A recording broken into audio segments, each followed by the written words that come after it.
All right, as a bit of a farewell chapter for this entire class, I'd like to give some study advice. Now, this advice will encapsulate both Chapter 1 and Chapter 2. Okay, and I'll just go itemized in a little list down the line. So my first piece of advice is quite simple. The head is like a box, as I've said about 1 billion times in this class, so draw boxes. Visualize an angle you want to draw from, and just freehand it. I'm going to say, okay, I'm going to look down at a box. So here's the top facing plane. Here's the front facing plane. This would be the front of the head. And here's the side facing plane. And draw a box. Okay, and then what you can do to further your understanding of the box is cross contour it. This line goes, on the middle of the top plane, comes down the middle of the front plane. And I'm just ballparking this perspective because yes, you could use vanishing points to do this, but when you're drawing a head, kind of the last thing you want to be is mired in vanishing points. So if I'm drawing a box that is, we're looking up at a box now, what I can do is I can kind of think about tracing these lines back to a vanishing point, which would be somewhere up here. I can envision that, and you can, feel free to draw it in a technical way. Some artists are just technically minded. I'm kind of the opposite. If anything, I have to force myself to be technically minded, which has been one of my struggles over the years, to remember that the technical part of art is very important. Anyway, now we're looking up at a box, and I can trace my cross contour going from along the front plane to now along the bottom plane. And, we notice that just compare the angles. Here's another good thing. Compare the angle of that versus the angle of that. It's not quite 180 degrees, but it's close. These things will stimulate your mind to think about forms. On this head, you could put in a bit of an eye line, which would be, halfway down the head. So we can do that, and we can trace it back this way, cross contour this way. You don't have to draw boxes. You can draw spheres as well, like any kind of form. So here's a little circle, the worst circle ever, but don't worry about it. Just get rid of what's behind it, clean it up as you go, and cross contour that. Pretend that this red line is finding the base of that sphere underneath it. That X exists underneath the sphere. Then it's going to come up and wrap around the sphere. Maybe something like this, actually. And get these cross contours. So we're really drawing three-dimensional form. This is, great practice for just drawing in general. You could do a whole class where you're just drawing stuff like this.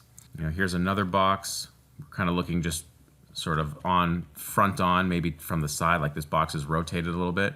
Maybe we can see the top plane of this box. And then how about underneath that box, there is another box that's rotated a slightly different way. So practice this. Again, feel free to use vanishing points if you want, but I think the goal, even if you do use vanishing points, the goal is to get it so that you can just draw these forms from your imagination in a way that they feel oriented together in perspective. It feels like they're touching. Go ahead and throw some values on it. So if this box is being lit from the top right, this plane would be in shadow, this plane would be in shadow, this plane would be in shadow, and the whole unit would cast a shadow coming off this way. All of these little studies will get you thinking about what you have to think about when you're painting the head. It'll get you thinking in the correct arena, let's say, that you have to be in when you're painting the head. And again, that arena is planes. A box is just 6 planes. That's what a box is. A sphere is many more planes to achieve the roundness, but spheres are still good because there are forms in the head, like the eyeball, for instance, that, have a circular thing. And any three-dimensional form is going to help exercise the muscles in your brain to sort of see the page not as a 2-dimensional space, but as a 3-dimensional space. You could do the same value exercise to the sphere, like get a light source coming in from that way. So the sphere might be divided into shadow here. The shadow family would live here. That sphere would cast a shadow onto the box, like so. I'm just using a little soft brush to do this. I'm not being too precise about it. And then if the light is coming in from that way, this would be in shadow probably. And the whole thing would cast a shadow. Now keep these shadow directions in line with the light. The light casts a shadow in certain directions, right? Cast shadows are probably the easiest thing to understand because they just follow the direction of the light. They're projections in the direction that the light is going. So you might have something like this. If you want to think about highlights, remember that a highlight is a reflection of the light source, and it happens where 2 or more planes meet. So in this box, where do 2 or more planes meet? Well, here and here. I think this edge here is what would give you the highlight, right? And oh, 3 planes meet right there. So you know, depending on the angle, you probably get a highlight around the edge of the box like that. You wouldn't get a highlight right there because that's just a flat plane. 2 planes do not meet right there. So, you know, don't place your highlights arbitrarily. They go where edges meet. Now, in the sphere is filled with tons of little planes. So, you know, the sphere being a ball, just put the highlight in a place that you think would reflect a beam of light from here directly into your eyeballs. That's where the highlight of a sphere would go. So right around there, probably. You know, if light were coming in this way, hitting this box, I think this might be in halftone. So I'll give it a bit of a lighter value, something close to the light. And then the shadow, I'll use my darker value. And let's trace out the back of the box. This is the invisible, the side that's not visible to us in the back. The shadow would start here, and it would come out there. It would come out like this. And we get this shadow in. And keep your values as even as you can. Try not to add any variety in its tone. Keep it clean. Now I'm using an imperfect brush here, and I'm just going quickly, which is okay. Going quickly is okay, just so long as you're still making clear shapes. But I'm trying not to vary my value too much. I'll make sure it's kind of locked off here. Let's get this shape nice. So practice that. This is particularly true if you're a very new beginner to drawing in general, and you can't really arrange planes in space yet, because that takes, you know, some degree of skill that you might not have yet. This is how you gain that skill. The next bit of complexity on that is draw objects that have different geometries. Like I'm going to draw a box-like form, but something that has planes like this. This is this is the 1, 2, 3 pattern that we looked at. It appears so often in the head. It exists 1, 2, 3 in the nose, 1, 2, 3 in the maxilla, 1, 2, 3, 1, 2, 3, 1, 2, 3. This entire region, the chin, 1, 2, 3. This entire region of the face is the 1, 2, 3 pattern. Side, front, side. Learn to draw this. And it's usually not a perfect box. In fact, on the face, it's never a perfect box. You're never going to get it, you know, the 1, 2, 3 pattern is not a perfect box like that. It's more of a splayed out box like this. This piece of geometry, and let's just cross contour it, this could turn into a nose. This could turn into a maxilla. This could turn into a brow. This could turn into a lower lip, a chin. It can turn into so many things. So draw that from various angles. Here it is from a top-down sort of view. Let's actually fix that. From a top-down sort of view, it might look something like this. And just be sketchy with it. Maneuver around these forms in space with your pencil. Don't feel like you got to put down the perfect stroke right away. That is not a recipe for learning. There we go. Make sure that these 2 planes, these 2 side planes, feel like they're the same length. So 1, 2, 3. Even numbering them is helpful. This plane is very foreshortened, so I'm really going to push that. And make sure that, you know, I'm just drawing an invisible line here to connect them, as if this were an imaginary top plane. I'll do one more looking down at it. You know, pick all the common angles that you would view a head from the side, from the front, from the top. You know, cycle this into your daily drawing routine if you have one. I'm not a big proponent of setting time limits on studies like, oh, every day I wake up and I do 10 minutes of these. I'm not a big proponent of that. Mileage may vary. Some artists may say, oh, I absolutely recommend doing that. I personally don't, just because I never did that. I did a lot of study, and I still do, but I never timed myself. But if you're looking for something rigid, set your timer for 10 minutes, get out a piece of paper or a digital canvas like this, and just draw these forms. If the light is coming from this side, planes 2 and 3 might be in light, but 2 would probably be getting a halftone as it turns away from that light. Make sure your values are kind of even. And then plane number 1 would be getting shadow. And then remember your cast shadow, which I'm just going to merge right in with plane number 1. If I wanted to think about a bit of diffuse light bouncing off the environment and hitting plane number 1, maybe what I would do is take plane number 1's value, lighten it just a hair, and just very softly add this bit of light. Kind of like we looked at in the hard light versus diffuse light demo, where these planes get slightly different levels of diffuse lighting. Maybe something like that. My next piece of advice seems self-evident, but do exactly what I did in chapter 1 with the trace overs. Like, get a model's photo like this. On a new layer, just grab yourself a red marker and pick an area, like the muzzle chin area, and say, okay, where is the 1, 2, 3 rhythm on here? Here's plane number, this would be 2, right? 1, 2, 3. Here's 3 coming down, here's 1. And do what I did. In chapter 1's kind of like a guided tour of the head, and I'm just doing this for you. But you have to do this. Like, it's not enough to just watch me do it. And I think a lot of students I've seen where, they want to apply the information very quickly. And that's, I can relate to that. I've been there too. You want to apply the information very quickly, and you don't take the time and do these like trace overs. Do the trace overs. 1, 2, 3, 1, 2, 3. We know that the planes come out here. I don't want to repeat what I was doing in chapter 1, but I'm encouraging you in this study section to do this. What I recommend, like how you interact with this class, is that I recommend you watch chapter 1, like just give it your full attention without drawing along, and then get out your own photo reference and draw it. And if you need to cross-reference with what I'm doing, go back to chapter 1 and watch a section on the mouth. That's why I've broken it up into different features, right? Watch those sections, and then, go back to your own drawing and spend 20 minutes on it. Because this class is paced at a pace that is constantly presenting information. Like, I don't want to present the class in the same rhythm that you would use at home to draw. I would be putting you to sleep if I did that. I want you to watch what I'm doing. It's fast enough pace that you should be able to get through it. Maybe not in one sitting. That's a lot of material. You'll never remember it all. But, watch the mouth and the lips and the nose in one sitting, let's say. Then get your own reference and do the trace overs. Do plane breakdowns that I was doing. And just do the exact same exercises that I did. In chapter 1, I was modeling the way to study. And then because I did that on a layer, I could easily just bring it over here, enlarge it, and I can add some values to it, or I can, look at this mess of lines and just start to make sense of it. And I think values are a good way to do that. This is the upper lip, so we know that this gets a value. This being the plane underneath the lower lip. We can get all 3 of those planes. Maybe we can get some light planes to throw the upper lip in light, throw the top plane of the chin in light. And you can see what we have here is still kind of messy looking, but it's form. It has dimension to it.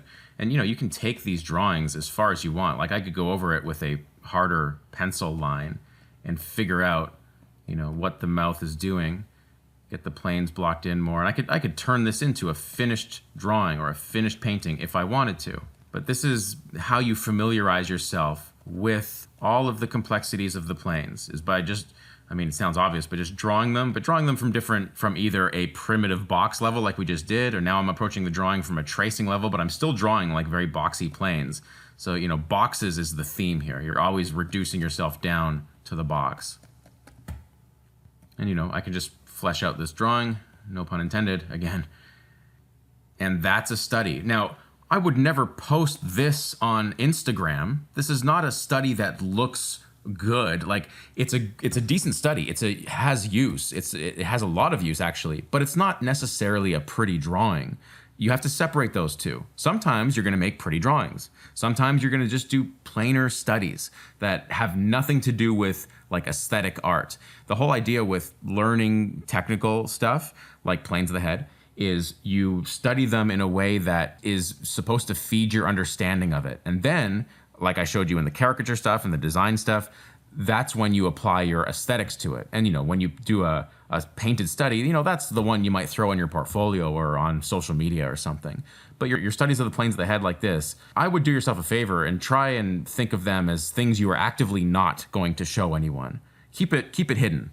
That will allow you to do studies that look like this, which is like, what is that? If someone walked into the room and saw this, they probably wouldn't even know it's a mouth. But we know that it's the structure of the mouth because we have watched chapter 1.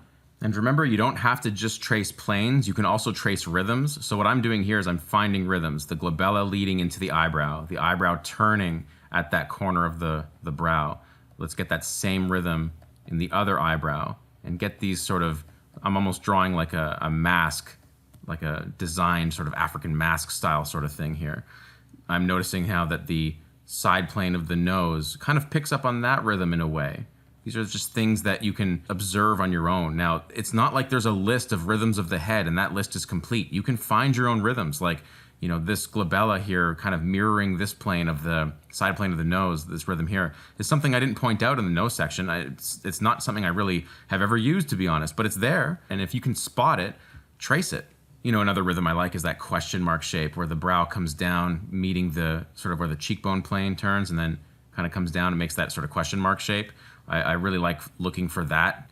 Go back to the brow and find the rhythm that, you know, slices the top of the brow from the bottom of the brow. Find this nice curving line rhythm. And then ask yourself, you know, how does that rhythm intersect with the other one? And just make notes, just make mental notes. How does one rhythm intersect with the other? These are the observations that will lead you to design good faces and heads and characters and stuff and portraits and whatever it is you're doing.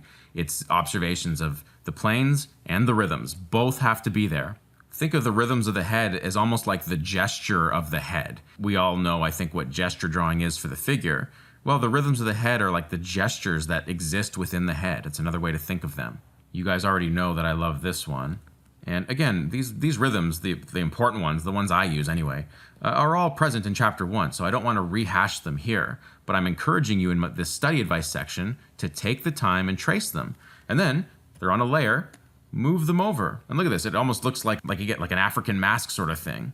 And that's a design. Like, I don't have to draw only this guy's face with these rhythms. I can turn that into any kind of character design or whatever I want it to be. What I love so much about these rhythmic studies is you are kind of unearthing the raw material that will lead you to draw good designs. And that's super important, especially if you want to find work as say, a character designer or something like that. Or even do, you know, fine art portraits, whatever it is. You have to be aware of these rhythms. All right, my next piece of advice is to take a look at some of the handouts that have been included with this class, particularly this little handy sheet. This is kind of a generic animation character design that one of my first drawing teachers gave me, and it just kind of shows some of the important planes in place. Of course, not every plane is present here, but some of the important ones are. The ones that are really responsible for showing the box-like nature of the head. And I'm sure you are going to be super shocked to hear that my advice is to draw them. Let's landmark the eye line. Let's landmark where the chin would be. Here, I can do this with a different color. Eye line, chin, top of the head, kind of going that halfway measurement. Sometimes the apex of the head, the highest part of the head is over here. It tapers down slightly, so you can actually get the highest part of the top of the head there and do your measurement like that. We'll slice our way in for the brow. You don't have to copy exactly this design if you don't want to. Let's get the brow line in. Let's get the glabella there. Let's landmark the nose, which we know is halfway down from the brow line, so here between the brow line and the chin. And you know, cartoon characters will vary, obviously. That's one of the natures of cartooning, is you can change the proportions. We looked at that in the caricature section. Let's get the brow here. But in general, you know, like a Disney design, or for instance, will generally conform to the planes with maybe slight variances. I think that's a good idea before distorting the planes too much.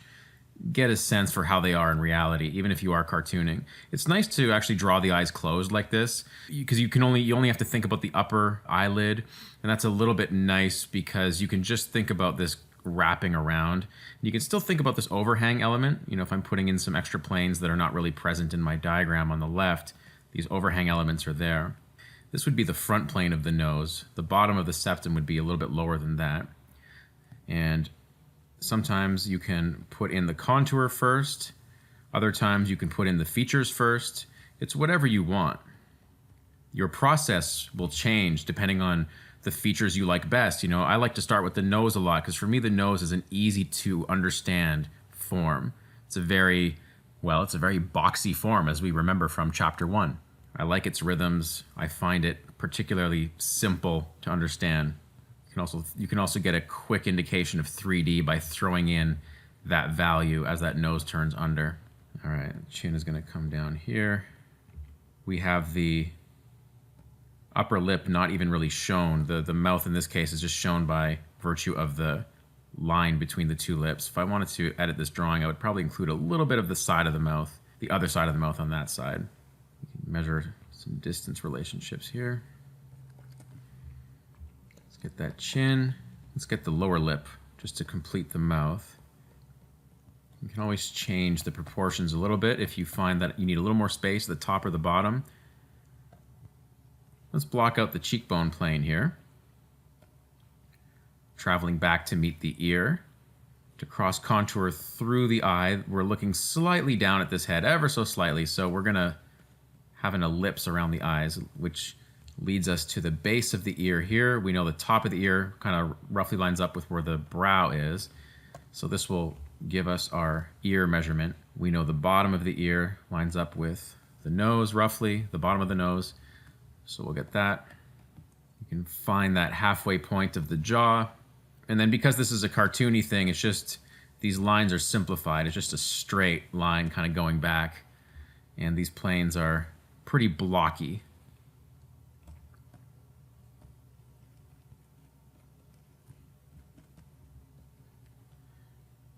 And we'll just roughly just block in the hair. Now the hair is just something that sits on the skull. There are a billion different hairstyles, but the hair will add a bit of thickness to the top, like there's a bit of thickness here above the top of the skull as that hair sits on it. And you know, studying hairstyles is its own class. But in general, the tip of the hairline lines up with the middle of the brow, somewhere around here. And we'll just get this hair as it overlaps the figure here. Make sure you leave enough room for that cranium. Kind of a shorthand for the ear is to just draw this little S curve. So it's like, you know, this S kind of thing. Then if you want, you can have an overlap coming from behind it. That's a quick, cartoony shorthand. And then if you're so inclined, give it some values. Again, blocking in the planes that face down or face the side, like the side of the nose there, the jaw, the upper lip, which is not really present there, but we can give it a bit of thickness. Maybe there's a shadow underneath the nose, shadow underneath the lower lip, an entire cast shadow under the head structure itself, casting down onto the neck. Sometimes it's nice to just mask the entire mass of the hair in tone, because hair is often a darker local value. Even if it's a blonde hair person, the hair is usually slightly darker than the skin tone. Even blonde hair would be. If it's, you know, if the guy has dark hair, it's going to be very much darker than the skin tone. And hair will also have light and shadow, so, you know, maybe around here, the plane might separate into shadow. You can get the ear roughly in shadow. And, you know, this is a good cartoony study of the planes of the head. Let's quickly draw one more and tackle an angle that we didn't look at in chapter 1. This is like a back 3/4. It's actually a back 3/4 from below. This angle would give a lot of people nightmares. There are some critical overlaps here. The first thing I'm going to do is I'm going to start with the nose. Now, we know the nose is like a box, so I'm going to draw like the boxiness of the nose, this being the underside of it. The nostril lies on two planes, remember? So we kind of have this shape. The ball of the nose would be balling a little bit more there.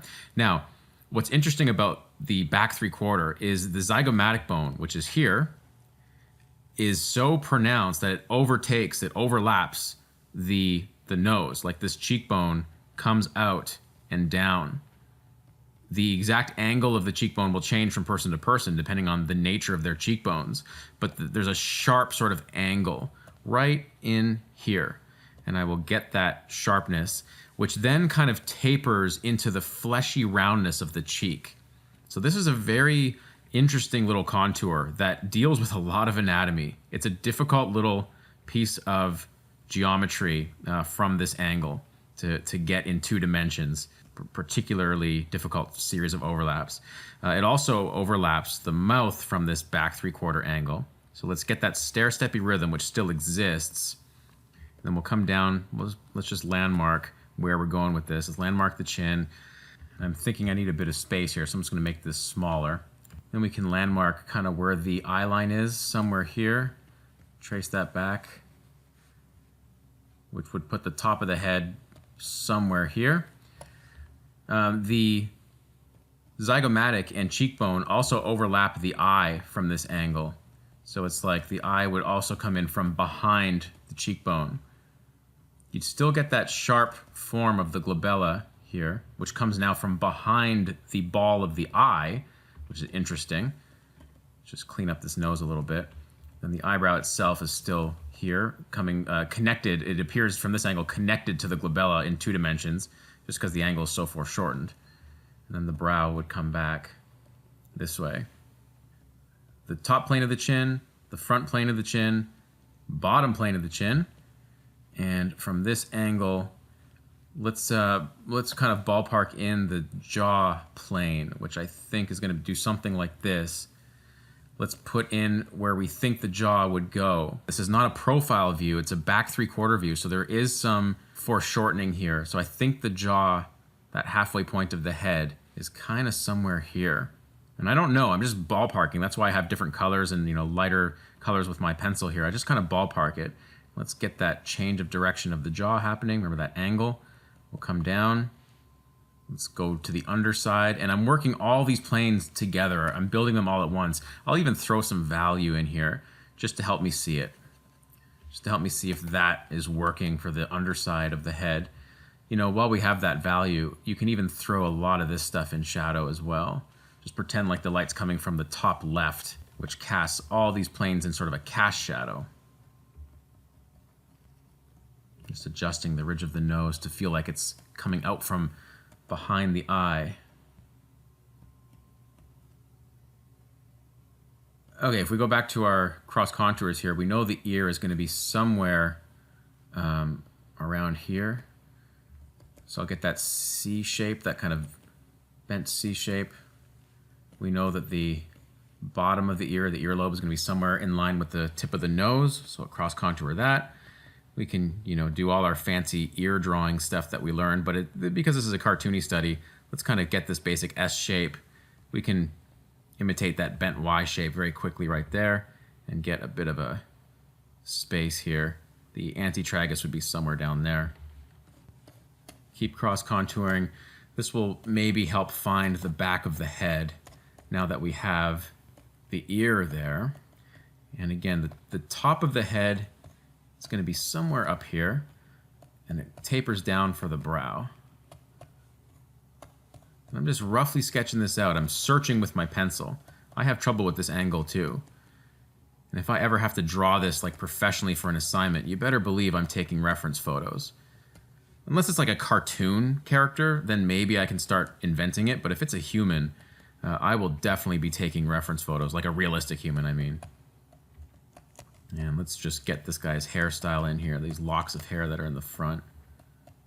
And once again, it's sometimes nice to just mass in that hair with a dark value, just to get a graphic separation that reveals the design that you're using. There we go. It helps us see what's hair and what's flesh.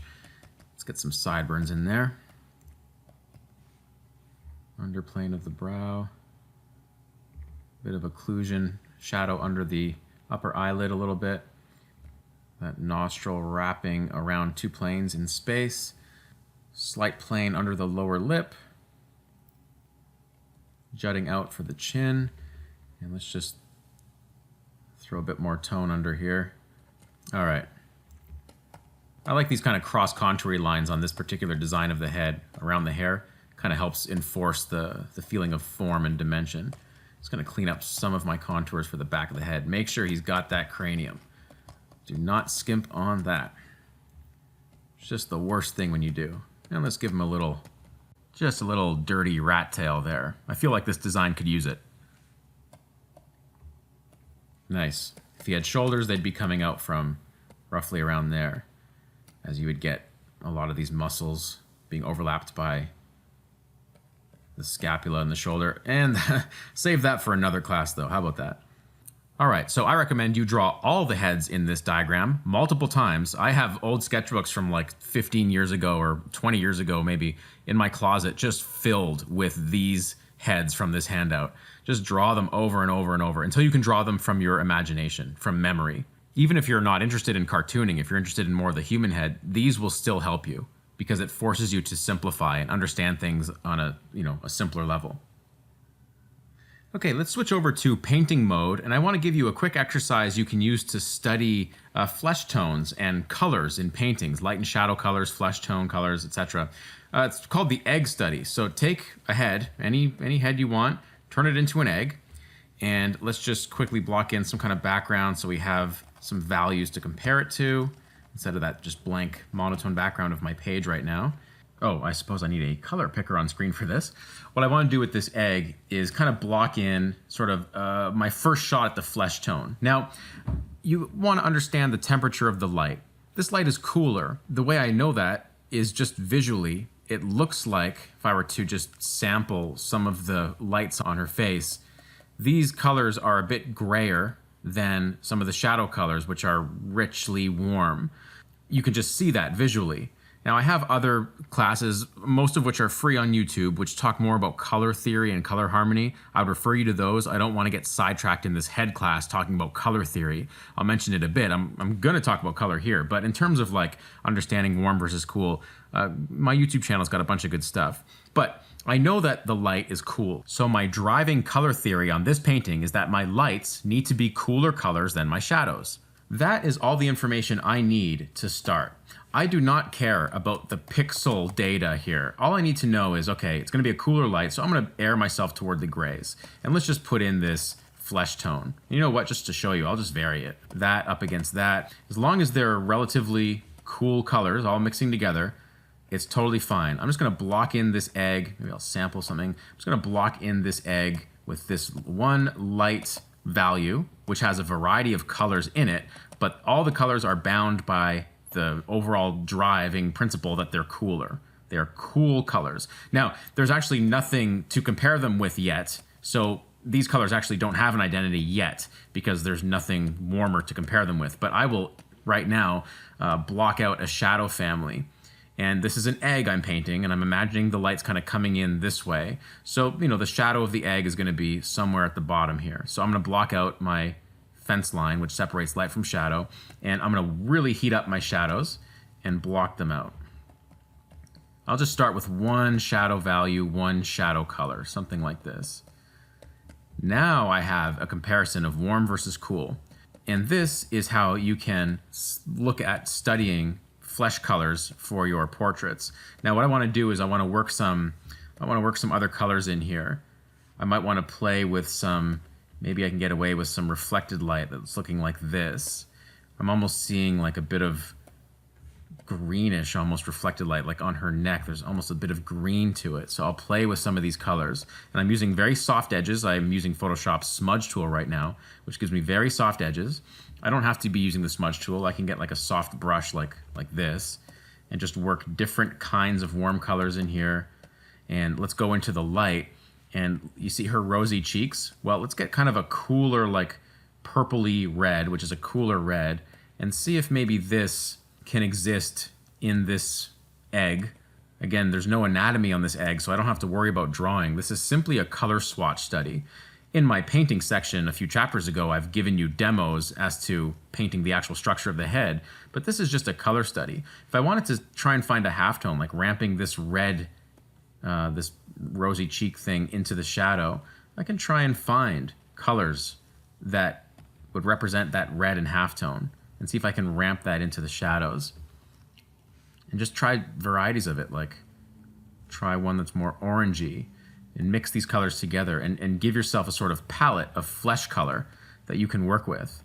Remember that there's no such thing as flesh color. That it's always a relationship, warm versus cool. And doing little studies like this, like I'm looking at the model and I'm kind of seeing like there's almost a greenish tint to her jaw, which is a traditional sort of thing. A lot of traditional artists talk about color zones of the head. They talk about the brow as being kind of ochre and the cheeks being kind of reddish and the jaw being kind of greenish. Now, the suffix ish is important here. It's greenish. It's not green, it's greenish, which means all you got to do is kind of like just bias the color wheel a little bit up towards the greens, get your value right, and just mix in some of these greens, mix them up into the rosy cheeks like this.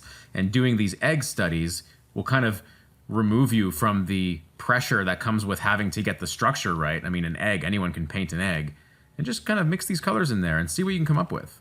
And then if you wanted to actually go ahead and paint Angelina Jolie's portrait, you can use this egg, just put it off to the side and use this egg as your palette. Just start sampling from it. Or just recreate the relationships that you've discovered in the egg here in your actual portrait painting. Maybe our egg is resting on the floor and we have a bit of a cast shadow. I can use like some of the darks of her hair as inspiration for the colors of the cast shadow here. This would be like a dark accent or ambient occlusion. This would be some of the reflected light sneaking into the shadow. Again, these shadows are warm, so I'll make sure my colors are accordingly warm. Something like that maybe. So we have a fleshy egg ball, which sounds like something I would totally order from a sushi menu. And if we want to get some highlights in there, keep them cool. Remember, highlights are a reflection of the light source, and the highlight would not go there. It would actually go on this side of the egg because that's where it would be reflecting the light source. You can try different colors, different cool colors of highlights. Now, because this is an egg, you would only have the highlight there. Of course, on the human face, you have highlights there, the chin, on the cheek. They exist in many places because the planes are more complex. But in an egg, just one highlight. Let's just clean up these contours so we don't see any, gray lines that we originally laid our drawing in with. Maybe we can try and get a bit of a richer tone, a richer saturated tone for these rosy cheeks. Let's see if we can sneak that in. Again, when you're switching colors within a value, like I'm working in like average light right now, and I want to change colors, I'll keep those edges very soft. So long as I'm in the correct value, which I can check by changing my drawing into grayscale, you can see that I'm very clear with my average values. I have a bit of variation in there, but that's okay. Like some of these cheekbone or reddish cheek areas, that can be a bit of a halftone, which they are on the model. Those cheeks are slightly turning away from the light so that that reddish area does get a bit darker. That value is a bit darker on my egg. But so long as you're keeping your lights and shadows separate as families, you can then work into each family using soft edges and just have those colors move around a little bit. And this is really where you can play with all kinds of combinations because, again, the pressure is off. I don't have to make this egg look good. It's just there to serve as a kind of lab rat for color. And I can find all kinds of fleshy combinations of color that I might not have ventured to discover if I had started in with like a complex drawing of Angelina Jolie and then tasked myself with coloring it realistically. I probably wouldn't be this brave if I were doing that. So yeah, this little egg study, highly recommended. Okay, the final thing I wanted to do before wrapping up this class is just to offer a few critiques. And I have some students who are kind enough to offer their work up for critique in this class. Two students in particular. This is Yuri Moldavsky studying a painting by Peter Paul Rubens. So first, thanks Yuri for letting me use this. This is a good painting. However, it suffers from a common problem, actually two common problems that a lot of people face when painting the head. Problem one, too many shapes. Problem two, the shapes are too complex. I think this head succeeds quite well on a proportion level, on a value level. Those are all good. And you can see, by the way, how Yuri has blocked out the head in flat shapes, almost like this is where the Asaro head, and then he's gone in with like edge work on this one. That's a great practice that I kind of used in my Sam Jackson painting with watercolor, this sort of technique. But I think we can look at this and just remember that from our planes of the head, there is no plane that makes a shape like this. This shape to me is what I call a road mappy shape. And that is, it looks like a road map. Think of a road map on a map. It looks like this. What we want to do with a shape like that is redesign it. This is another kind of road mappy shape here. Let's look at the shape that exists in the actual painting, because there indeed is a halftone there. But the shape is simple. It kind of goes like this. It's this very simple shape that Yuri has spotted. He has just unfortunately made it a little bit too complex for its own good. Also, he's kind of separated it right there, which turns one shape into two shapes. So what I would suggest is we edit these shapes so that they become cleaner, that is, designed more simply, and connected into a series of planes that is more reflective of what is actually happening on the Asaro head. So we have like the zygomatic here, the fleshy part of the cheek here would create a softness. The front plane of the nose should be a little bit wider here maybe. The glabella gets a halftone, just a nice clean shape of halftone. That can actually extend up a little bit as that protuberance in the brow turns under. The brow does not have all these little shapes of halftone. It's more of a simple statement of average light.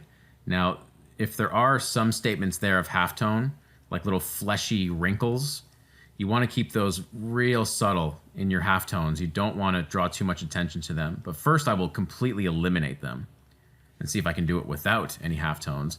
There is a highlight there, which, you know, has a bit of like a corrugated sort of texture, as the highlight is caused by all these undulations of the flesh. In fact, a good way to render those undulations of flesh is with a few little highlights, as the angle of reflection is suitable for a highlight here. So now it looks like there's ripples of flesh without having to opt for all those halftone shapes that just end up confusing the statement of form. As for the lower lid in the eye, I really think Yuri did a better job on the left in his rough block in, and then when it came to his finished grayscale painting of the head, he kind of overcomplicated the shape, which is another very common problem. Same with the shadow under the brow. See how he grouped the shadows together in his block in, but then in his final he kind of over delineated, like the iris versus the flesh versus the eyebrow. This can be often better stated when the shadows are merged and linked together. So you can avoid the problem of too many shapes by being willing to merge shapes together. Merging shapes is a staple of art. I'll also merge a lot of the shapes together in shadow. Now there are some reflected light shapes, but first of all I'm just going to get rid of all those extra shapes here and let the shadow exist first, like it does in his block-in, as a very clear, confident shape. Let's get that shape working first. Same with the shadow on the nose. That side plane of the nose has been compressed too much. Let's get a bit of a wider side plane. And let's get that cast shadow clearly in there. As simple of a shape as I can. I want to continue to edit. I know that this is where the cheekbone, the ridge of the zygomatic is in here, so you might get a bit of a highlight as it reflects the light just a touch. This side here, I'm a little bit too far to the left with this shape. Let's bring this in a little bit. The plane of the zygomatic is not that thick. This is a cast shadow coming down from the brow, and I'm going to block this entire eye in with that shadow as it comes down here. And let's get a bit of soft edge to it as well.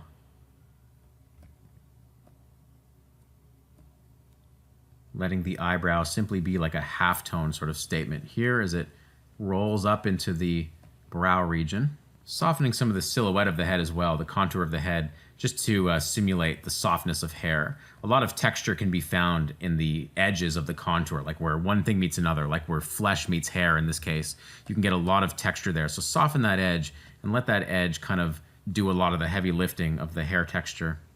That's where you can find texture, where two things meet. All right, so let's check our progress. Here's before, here's after. Can you see how the light and form is cleaner? So again, before, after. Honestly, I feel like what I did was I made the after painting closer to what Yuri did before, although I still did clean up a lot of the shapes that were happening before.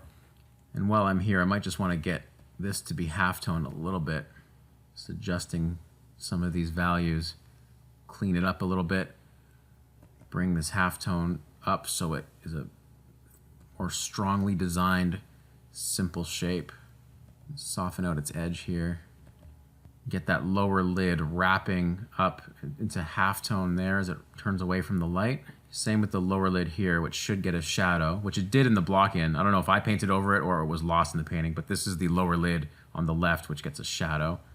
The rest of the planes of the lower lid get halftone, because they are slightly turning away from the light, which is basically coming almost straight down. The highlight on the nose is too thick. Let's thin that out, because remember, it's going to run along the ridge where two planes meet, so it's going to be a bit thinner. We'll go for a more focused highlight on the ball of the nose where three planes meet. You're going to get more of a focused kind of speck of highlight there. And let's deepen the value right here on this part of the nasolabial furrow that meets the wing of the nose. There's almost even just a touch of shadow there. All right, so we go before and after, and we have taken this painting from something that looks pretty good into something that really is starting to look like a, quality fine art style portrait, painterly portrait. So thank you again to Yuri Moldavsky for letting me use that. All right, next up is a study by one of my students, Bakari Griffin. And thank you, Bakari, for letting me use this. Now, Bakari went on to produce real great paintings in my class, but on this one, he got sidetracked in a very common problem, which is why I wanted to use this piece. There's a miscalculation of what is in light and what is in shadow. This is an extremely common problem, so let me do a broad fix first.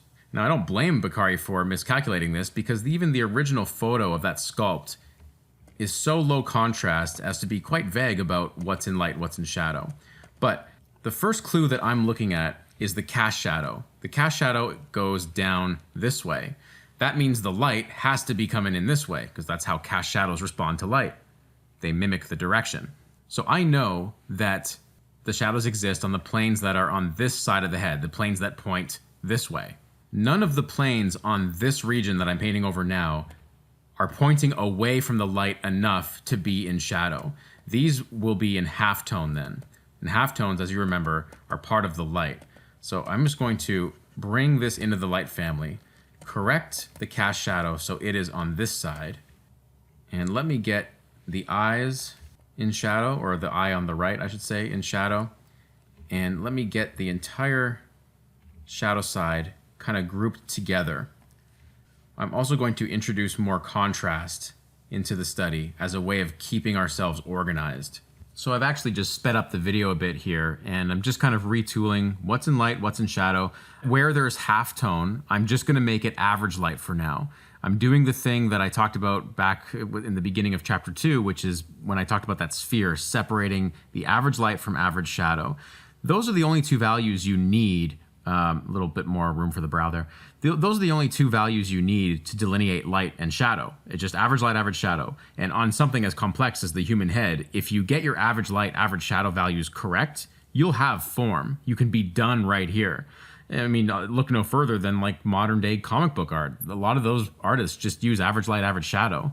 Restricting yourself to just two values gives you the opportunity to really maximize the design of your shapes, which is also what I'm trying to do here. So at this stage, if we go before and after, the difference is just night and day. Let's continue forward now with some halftones. So I'm gonna go a little bit darker than the flesh. Maybe that value, probably actually a bit lighter. Maybe something like this, that's a good value. Something that lives close to the light. After all, it's in the light family, so it has to live right alongside the light. I often think of like a halftone and average light as being like brother and sister. So they have to stay in the same family. This can be very subtle, and it certainly is very subtle on this photograph of this sculpture. So I'm going to put halftones now wherever I see them. That includes the nasolabial furrow right in here, which is getting halftone.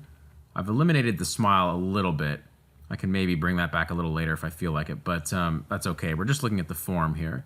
I know that the front planes of the cheekbone here need to kind of remain in a nice flat value. Whereas here, where the flesh kind of balls up, especially when the model is smiling, that is where you will get the halftone as these planes now are turning slightly away from the light. The corner of the mouth is turning into halftone before it turns into average light. It's got that dimple-like quality to it. As the jaw turns, there is a halftone. As the chin turns under, there's a halftone. As it turns to the side plane, there's a halftone right in here. I've miscalculated my shadows a little bit. The ear is casting a shadow, and it's popping out the jaw right there. So this shadow needs to be further corrected. Something like that. There we go. Bit of halftone on the ear right in there. Now I want to make sure I really soften the edges over here where the cheek rolls from front plane of the cheek into shadow. And I'll use a halftone to help me with that transition. The lower lid of the eye is in light there, and then it turns into halftone. Remember, the glabella is in halftone. Also, there's that protuberance area in here that is getting a subtle halftone as it turns. I can correct my brow, my orbital shape, by giving a little bit more depth to it, a little bit more shape on the top here. A little bit more width on this side as well. Okay, let's just change gears to some highlights now. So, where two or more planes meet, well, the ridge of the nose is going to catch a bit of a highlight, tracking along those planes. Where three planes meet down here, you're going to get more of a dot, like a speckly kind of highlight. It's kind of characteristic of where three planes meet. It's less of a crest highlight, more of a dot highlight. Where the top plane of the wing of the nose meets the side plane of the nose, you might get a bit of a highlight there sometimes. Highlight in the corner of the mouth. Highlight on the lower lip. This plane of the maxilla is not a highlight, it's just a plane that perpendicularly faces the light, so it's a bit lighter. It's not quite as strong as a highlight, but because it really faces the light directly, it's going to get a lighter light. That further sets off the difference with our halftone. Think of this plane, this maxilla plane, as almost an accentuation of the average light. It's the best I can describe it. Same with the plane of the cheekbone, the front-facing plane of the cheekbone, the plane that points up. It's facing the light more in a perpendicular fashion, so it's going to get lighter. And I'm keeping these edges very soft because the form is very soft. And when I say soft, I mean round, like it's a rounded form. There's nothing Asaro-like about it. There's nothing hard-edged about it. This is a realistic sculpture of what the flesh actually does. And flesh has that quality of softness. Now, some edges are still pretty hard, like, the front plane of the nose to the side plane. That's a pretty sharp ridge there because the bone is subcutaneous. Wherever the bone is subcutaneous, it's going to remain sharper. But on fleshy areas like the cheek, that is certainly going to be rounder. Bit of a lighter value for the top plane of the nose as it also faces the light in a more perpendicular way. Right up here, the top of the brow, sometimes you'll get a bit of the curvature of the top of the skull if the hairline is a bit high. And when you get that, this plane also faces the light in a more perpendicular way. That is when the light's pointing straight down at it. So sometimes you'll get a bit of a lighter plane there. And even where two planes meet, sometimes you'll even get a highlight up here. Some people's hairline obscure this part of the skull. In this case, we can kind of see it. Bit of a highlight right in here where the brow changes direction. The chin can often get a bit of a soft highlight. Let's get that underplane of the lip in there, emphasizing the sad face rhythm of the chin, which is subtle in this case, but it's there. Just a touch of ambient occlusion or dark accent right where the underside of the head meets the neck. What this will do is it will also kind of give us a bit of reflected light right in the underside as the light is kind of bouncing up off the chest area back into the underside plane. Also a bit of ambient occlusion in this deep crevice right in here. Maybe a little bit in here as well. And I feel like we've certainly come a far way from the before and the after. And once again, I'm using one of Bakari's weaker submissions because it's a common problem. He really went on to produce great work. So Bakari, thank you for letting me use this, and I apologize for using one of your weaker submissions, but it is a great little teaching tool. So again, thank you. Well, last but not least, I'll just soften out this cast shadow as it moves away from the source of the object casting it. Cast shadow can often get some softer edges out here. That's especially true of a diffuse light. The further away it gets from the source of the cast shadow, these edges really soften out as more of the diffuse rays are able to access this area. And maybe just a touch of reflected light bouncing up onto this side of the cheek.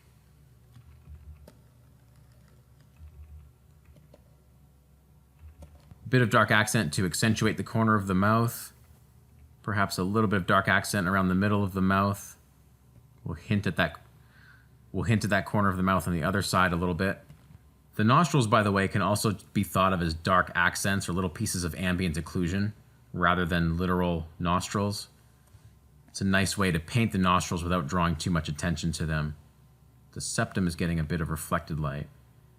All right, and with that, I think we can wrap this up and call this class complete. Just want to thank you for watching this. I know there's a lot of art education out there, so it really means a lot to me that you're watching some of my stuff. I promise I'll continue to produce as high quality lessons as I can. And of course, if you have any questions about something I said in this class that you think was unclear, just feel free to email me about it and I'll do my best to get back to you in a timely manner. But I want to wish you happy studies, happy painting, happy drawing, whatever it is you want to do with this. And yeah, maybe I'll see you in another lesson. Thanks.